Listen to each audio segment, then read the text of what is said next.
I mean, this would be what a great environment. You know, Kay Yao would be really proud of what women's basketball has become. She had a huge part in that. Many of you don't know, but she was really good to me, and so this is a special. I feel really honored to be at the Play for Kay game. Obviously, Sylvia Hatchell, our great, was here as well. So just a great environment. And having lost our SID, Dana, from a year ago to breast cancer, and having my associate head coach fighting it, you know, on the back of our jersey, it's just, this game meant a lot. And so, you know, basketball is a huge part of our lives, and it's what we all do, but it doesn't supersede the importance of tonight, and that women's basketball got to put it on the stage that I think it deserves. So, yeah, that's probably not the opening statement you guys all need, but that's what's on my heart. Coach, about the T-shirts, I know Coach Joe's a pretty private person. Did it take much convincing, or was it surprise for her to allow y'all to do this? Yeah, it did take convincing, right? Because I think what makes Joe special is it's not about her. You know, she really, you know, these kids mean the world to her. And so she at first wasn't a huge fan, or didn't right away say yes. And I said, that's the point, is people have to know that all types of people are dealing with this. And so she didn't give me much flack after that. But to have, you know, I know it had to have meant a lot to have the team in shirts that represent the fight that she had and made, and did it all while staying working. It's pretty remarkable. Women are superpowers, man. They're superhuman. What's the number 6? I got your back, like they say in the military term. You know, you shouldn't go to war without someone at your back. And I always say you have to be strong enough so that you can have someone's back, right? And people that are fighting breast cancer and still going about their days are strong enough to have somebody's back. So it was the perfect number for her. Courtney, to kind of talk about those last sort of 5 minutes there, what sort of kind of transpired in the, I guess, more the last like 2 minutes, kind of, you know, you're up by 10, they start to come back, cut it to 2. What did you see? How were you guys kind of able to keep it at bay? And Lanie, you can chime in as well. Yeah, well, up 10, 2 key turnovers in the middle of the floor. You know, that was part of it, and then they made 2 huge shots, and then, you know, and anytime you're in an away environment like this, it feels like you just gave up, you know, the game, right? And our guys just really stuck with it. Harris came in and hit 2 huge free throws. Obviously, India sealed the win there. You know, end games you could practice them all you want, but until you're at Reynolds and until you're playing in a rivalry game, and that's not really how we drew them up. And we practiced them all week because we haven't had a game in 8 days. And but you know what? We found a way to win, and you know, this rivalry seems to have a lot of these kind of games, and this was our night. And Lanie, what was it kind of like, you know, as they're coming back, what was kind of going through your head, and how were you guys able to kind of keep your composure during that time? Yeah, you know, it wouldn't be the UNC-NC State rivalry without a little bit of excitement at the end, but I don't think I've ever been in a gym that's gotten that loud. I think my ears actually popped after we turned the ball over in the middle of the court. But this team has been in a lot of really close games throughout the season, in ACC play and out of it. So just kind of leaning on our experience, leaning on our leaders. You know, I look to 10 in India a lot, and whenever I see they're calm, they're not freaking out, like everybody else kind of just tapers off of them. And they did a great job stealing the game for us. So, Lanie, can you talk a little bit about that third quarter? You're hitting some really tough shots. What was going through your head? What was working for you out there? I guess what was going through my head was just keep shooting. When you're on the heater, just keep shooting. My teammates did a great job of calling the right plays, put me in the right spots. They pour a lot of trust into me. Coach pours a lot of trust into me. So just trusting the work I put in. And, you know, you work hard for those big moments, and you just show up, shoot it. If it goes in, it doesn't. But either way, you know. Told her too at a timeout. I said, "Scare money, don't make money." She did say that. I was like, okay. Courtney, this is your first win in Reynolds. How You much bet. was that on your Right? mind? And how good does it feel to have that off your back? Probably more so. It's, you know, also India's first chance to get a win here, and what she's meant to our program, her journey. You know, that was really great. I mean, I don't know what I'm sure there's many people who do. I don't know what the win-loss record is between Carolina and State, but yeah, it's a place that's hard to win. It's hard for anyone to win here, and good for them. They've really created a home court environment, and so, you know, you feel like you're kind of playing against 6, and so it's a hard place to win.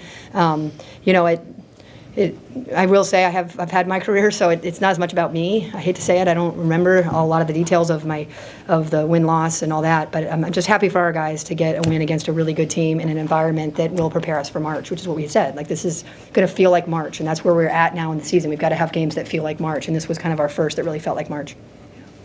Before their last big surge, Did you feel like every time they kind of made a basket that was going to put some game pressure on, you guys seemed to respond there for a stretch? Yeah.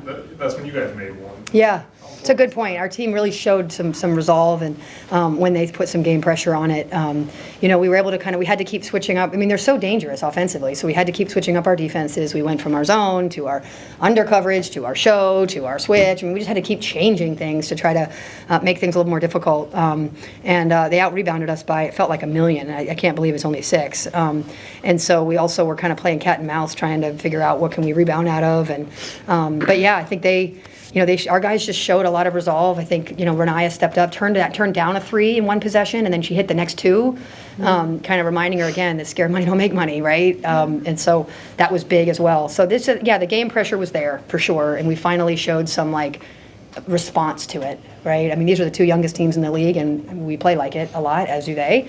And so we certainly started to respond to it, which was great. You went deep into your bench, play a lot of players. How are you feeling about your bench rotation? What are you learning from these players? And particularly, it seems like, and I'm sorry if I don't say this. Yeah, you're okay. Tisa? Tisa, yeah. Yeah. Has really come on, and she was in there at the end. Yeah. How do you feel about her development? Yeah, I mean, she's a freshman as well. I mean, usually Nyla and Elena and Talia play more minutes. So I was, again, you're kind of like, wow, they didn't play very much. It's not, this is a really important rivalry game that it takes some time to kind of get your feet wet into. And so, Tisa's had, she's kind of a matchup problem because she's more of a perimeter player, but she's strong and big enough to be a defender. So the ball moves really well in her hands. And then defensively, she's really strong. So she can kind of deal with either one of them. So putting her in, it let me kind of rest the other 2 one at a time. And so, yeah, I do like our bench. I trust it. It sounds silly that I say that because they didn't play a lot tonight. But when you look at kind of the aggregate of our ACC play, we're playing a lot of guys. And so, we have 3 games this week. It's interesting. We had 8 days with no game, and then we have 3 and 7, which is sort of fascinating. And so we'll need our depth to show up, and I'm very confident they will. Excuse me, ma'am. Y'all, you mentioned you rotated defenses, but it seemed like y'all always sagged when NC State penetrated. That was sort of the plan.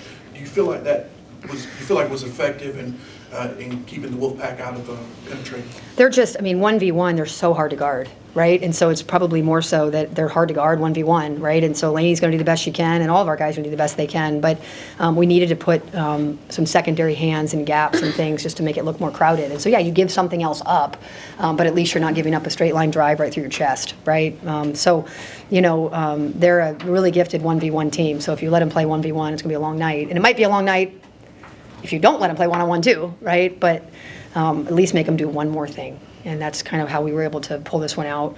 It's interesting because you watch it, as I'm sure he did, you watch every game they play. So you really understand their team. So you build out what you're going to do. And the game happens, and you're like, oh, interesting. We're actually going to do something that we didn't practice a ton based on what the game flow does. So that's why these games are great that they're later. If we had both played this game in November, it would have looked different probably because we have more things, both of us have more things to go to. But I think we prepare as best we can, and then we got to kind of play the game as it's played in front of us. You just mentioned the defense to keep Jones and Brooks. They were each three of them from the field. Yeah. Obviously, that was part of the game plan, but what were you able to do to keep them from lighting it up? I give a lot of credit to the on-ball defenders. We really tried to chest up and meet them there. We sort of put a lot of onus on you're guarding the ball, then you have to guard the ball, and not to your level, but to her level, right, to the way that she feels it. And then, as the gentleman said, we were ready to be helpful. You don't have a lot of three-point threats from the perimeter, from the post position, so we can help a little bit off of there, which does give the offensive rebound, right? So you kind of got to pick and choose. This is a really good team. So we were willing to help off the bigs a little bit, which led to some offensive rebounds, of course. But these are 2 really good dynamic guards, especially at home, that we needed to deal with as best we could. Courtney, you guys outscored State by 10 in the third quarter. What was kind of the message at halftime coming into the second half? I thought the first half we didn't play as well as we had wanted. I'm sure they didn't either, but we didn't. And so we were only down 4, and it felt like, my gosh, you guys, we're only down 4, and we haven't really done anything yet, right? A ball hadn't moved as well. Our pace wasn't as good out of actions. Defensively, we were allowing too much 1v1. So, I'd like to say sometimes I'm really helpful. I think this time it was sort of like, guys, we haven't really done what we said we were going to do yet. So why don't we just do what we had planned to do in the second half? And then I think these guys are they're kind of tired of getting pushed around, right? Like we missed massive free throws late to lose 2 games. we go to Notre Dame and just never came off the bus, right? So they're kind of like, all right, coach, this is like, I've had enough, right? So I'm also starting to see a little bit more response. But did I say anything really helpful?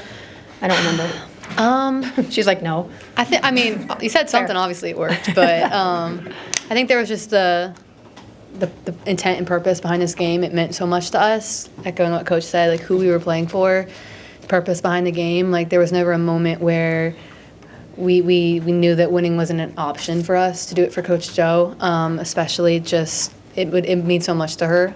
So there was a buy-in, there was a collective. We looked at each other before we went on that run, and we were like, we can do it. We just have to play to our standard, and we obviously went on that run. But And look at India, 16 points, 6 assists, 7 rebounds. I mean, a senior playing a local kid. I mean, that's just for you guys to just take that, and I just gave it to you on a silver platter.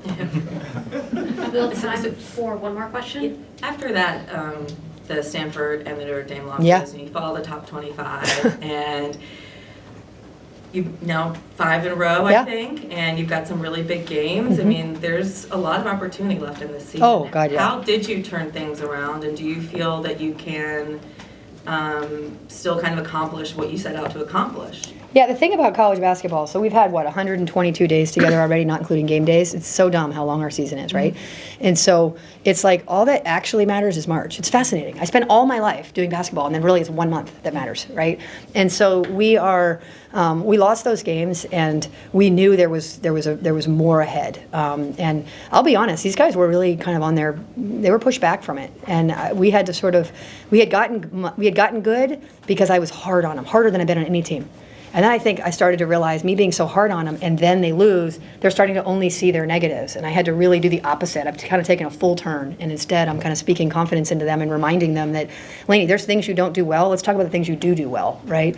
And these guys just really had to look within, and they kind of came up with their own slogan. It's us, and it's always us, right? And so they really have taken the results and said, like, we got a lot left, and we've always said with this young team, we got to get to March. So I would be saying that if we won or lost this game, that it's just a different team that I'm coaching a different team than I was a month ago. And can I get Lanie's response? Of course. Yeah.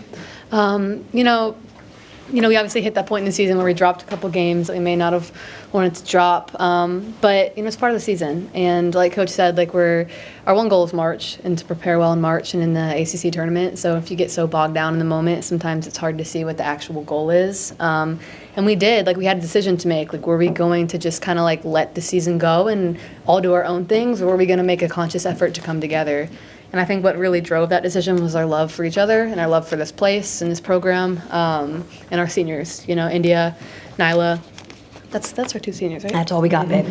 They mean so much to us. So there was never a moment where we knew we wouldn't get it together, and it was just a matter of when, not if. But there were some bumps of some long course. days. Yeah, there was. But like Coach said, it's like, I'm learning, she's learning, everyone's learning, and everyone's growing, and everyone's taking steps forward. But we did come up with our slogan, it's us, and just a reminder that no matter what we may hear, what we may see, we're all on our own individual paths, but at the end of the day, it is us. And did you know this coach's different tone or change a little bit? I would say she still does a really good job of pushing us, but I think that sometimes she thinks that we know all of the good things about ourselves, which is like any coach. It's like, you know, but sometimes I don't know. And so I think she's done a really good job of meshing the good and the bad recently, about being like, hey, you can't do this, but you're doing this really well, which is great. Like I said, everyone's still learning, so. Thank you so much. Awesome, great. Thank you, everyone. Thanks, guys.